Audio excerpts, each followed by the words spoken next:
Bismillahirrahmanirrahim. Assalamualaikum warahmatullahi wabarakatuh. Alhamdulillahirabbil alamin wassalatu wassalamu ala nabiyina Muhammadin wa ala alihi wa sahbihi wa man tabi'ahum bi ihsanin ila yaumil amma ba'du.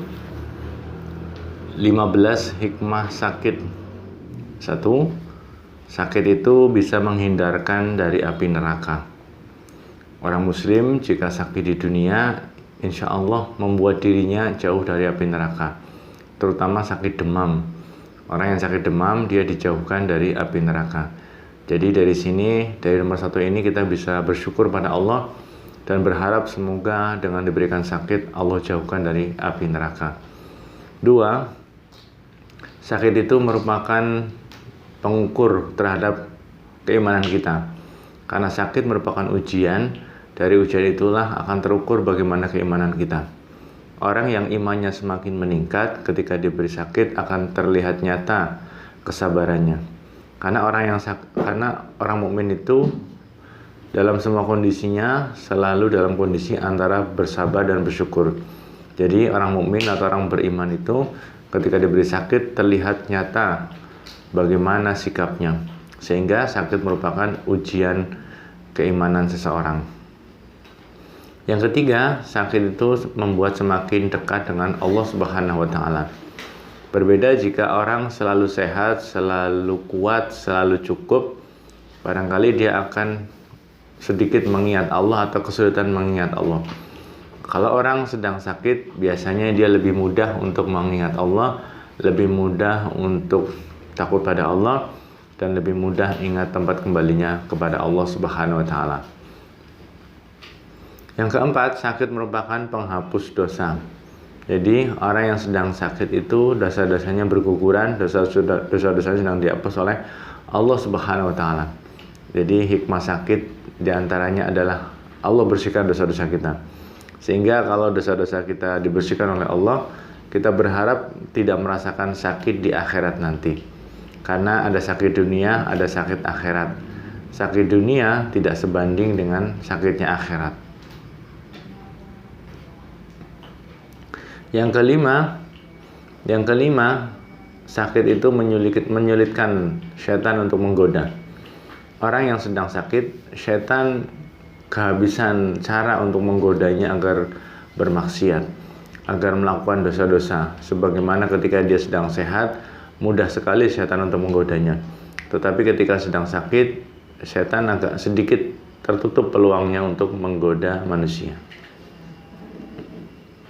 Yang keenam, sakit mengingatkan orang pada mati atau pada kematian. Sehingga orang yang sedang sakit itu dia merasa ajalnya tidak lama. Sehingga saat itu dia bertobat pada Allah dan ingat kematian serta ingat bekal-bekalnya menuju kematian. Akan sangat berbeda kalau dia selalu sehat, tentunya dia akan merasa hidupnya selama-lamanya. Maka ketika ditegur dengan sakit, dia akan berpikir bahwasanya dia juga akan merasakan yang namanya mati. 7. Sakit itu bisa mengingatkan kita bersyukur. Tanda nikmat itu biasanya akan terasa nikmat ketika nikmat itu hilang. Begitu pula kesehatan akan terasa berharga ketika kesehatan itu hilang. Sehingga orang yang sakit itu jadi bersyukur kepada Allah Subhanahu wa taala terhadap nikmat sehatnya.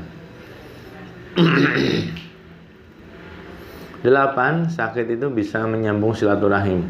Karena ketika kita sedang sakit, saudara-saudara menjenguk, saudara-saudara punya alasan untuk datang ke rumah kita dan menjenguk serta melihat kondisi kita.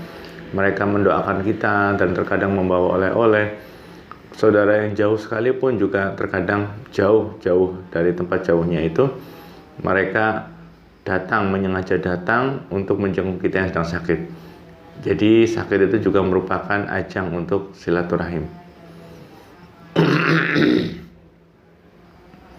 9. Orang yang sakit itu akan dimudahkan Allah memperbanyak istighfar. Di tengah penderitaan sakitnya, tentunya dia akan banyak memohon ampun pada Allah, memperbanyak istighfar, karena betapa Allah sedang menegurnya, sedang mengingatkannya, sehingga ketika sedang sakit dia akan memperbanyak mohon ampun pada Allah dan bertobat padanya. 10. Sakit juga bisa menuntun seseorang untuk memperbaiki akhlaknya. Orang yang sedang sakit itu akan dituntun oleh Allah untuk melembutkan hatinya.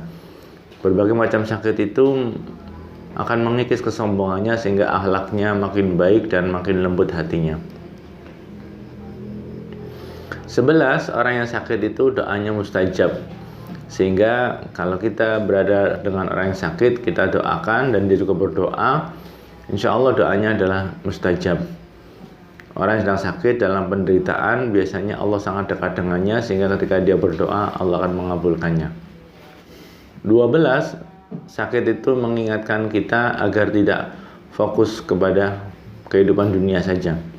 Jadi ketika orang selalu sehat, tentunya dia akan bersenang-senang di dunia, akan membabi buta mencari harta, sehingga lupa kepada Allah, lupa pada ibadah. Ketika dia diberikan sakit, dia jadi ingat bahwasanya kehidupan yang sebenarnya adalah kehidupan akhirat, sehingga dia mulai untuk tidak terlalu membabi buta dalam mengejar dunia. 13. Sakit merupakan ujian kesabaran. Seperti kita ketahui bahwasanya pahala sabar itu sangat luas, pahala sabar sangat banyak, dan Allah Subhanahu wa taala mencintai orang yang bersabar. Maka ujian kesabaran itu bukan pelajaran dan hafalan. Ujian kesabaran adalah melalui musibah, antara lain adalah musibah sakit. 14. Sakit itu memperlihatkan kebesaran Allah Subhanahu wa taala. Di dalam sakit kita melihat bagaimana anggota tubuh kita yang sangat detail, yang sangat rumit, ternyata itu adalah kekuasaan Allah, di mana Allah Subhanahu wa taala yang memberikan kita kesehatan dan juga menakdirkan kita sakit. Allah juga yang akan menyembuhkan. Maka di dalam sakit kita akan berpikir tentang kebesaran dan kekuasaan Allah. 15. Sakit itu hikmahnya antara lain adalah Allah mengistirahatkan kita. Kalau kita tidak sakit, barangkali kita akan terus bekerja, memforsir tubuh kita tanpa istirahat, sehingga kita sampai lupa segala-galanya karena selalu bekerja dan bekerja. Dan ketika sakit, maka Allah sedang mengistirahatkan kita. Ini adalah nikmat Allah dan kasih sayangnya, supaya tubuh kita istirahat sehingga tidak terlalu lelah dan tidak terlalu capek. Demikian 15 hikmah dari sakit. Semoga bermanfaat, semoga bisa memotivasi. Kurang lebih mohon maaf. Assalamualaikum warahmatullahi wabarakatuh. Allah